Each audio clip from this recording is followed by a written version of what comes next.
आहे आपलं? ते कर्जमाफी झाली पाहिजे. झाली पाहिजे. कारण की शेतकरी हा बाजू झालेला आहे. अति पावसामुळे पूरग्रस्तामुळे आज भंडारा गोंदिया जिल्ह्यामध्ये शेतकरी अतोनात नुकसान झालं. तर आज मिळाले आहेत आपल्या नागपूर अधिवेशनामध्ये गोल्डमॅन. काय काय परिचय आहे सर आपलं? माझे नाव सतीश कागदे, काय व्यवसाय धंदा? Real estate. रिअल इस्टेटचा. तर हे किती वर्षापासून सर गोल्ड म्हणजे वापरतात? लहानपणापासून की 15 वर्ष 15 झाले. वर्ष झाले? आता सर हे विधान भवनामध्ये आले, हो, म्हणजे कोणत्या कामासाठी? माझे मित्र आहे वाशिमचे आमदार श्याम खोडे, त्यांच्यासोबत. भविष्यामध्ये काय प्लॅनिंग आहे तुमची? आमदार काय नगरसेवक असं जो पार्टी म्हणतो तो म्हणजे पार्टी बीजेपी. बीजेपी. तर असे होते आपले. मला हे सांगा, तुम्ही आता किती किलो सोनं आहे तुमच्या अंगावर? किलो नाही आहे, कमी कमी 50 तोला. 50 थोडे. तुम्हाला भीती वाटत नाही का सोन्यामुळे काही होईल का ते? असं काही आता काहीची बेटी हा.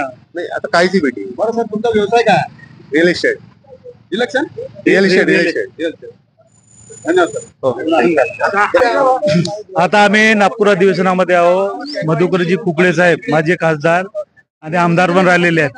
सर, जे लाडली योजनाचे जे आज काल बजेट झालेलं आहे, मंजूर झालेलं आहे, तर हा बजेटचा फायदा महिलांपर्यंत कसं पोहोचता येईल ते? 100% आणि सर, शेतकऱ्यांचे कर्जमाफीची घोषणा झाली होती, त्या संदर्भात काय अजून नाही, त्यांना मदत मिळाली नाही. सर, आपल्या गोंदिया भंडारा जिल्ह्यामध्ये धानाचं केंद्र सुरू झालेले आहेत, पण चुकारे भेटत नाही, वेळेवर पैसे भेटत नाही. तर याविषयी काय सीएम कडे मागणी करा? आता मागणी करणार, त्याकडे चालू मिळालं. चालले सीएम ला म्हणणार आहे की चुकारे मिळाले पाहिजे आणि बोनसही लवकर दिला पाहिजे. असे होते मधुकर कुठले 24 भारत. साहेब, एक सांगा मला, आता ते निवडणूक झाली, त्या निवडणुकीमध्ये ईव्हीएम मशीन मध्ये फरक झाला, त्यामुळे बीजेपीचे जास्त आमदार निवडून आले असं लोकांचं म्हणणं आहे. त्या संदर्भात तुम्ही सांगा. हे चुकीचं म्हणणं आहे. ज्या लोकसभेला जे काँग्रेसचे निवडले मग त्या फरक झाला होता का?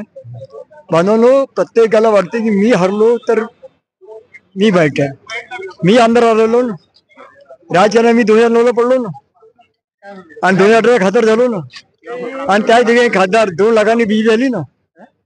म्हणजे आरोप करणं सोपं आहे, पण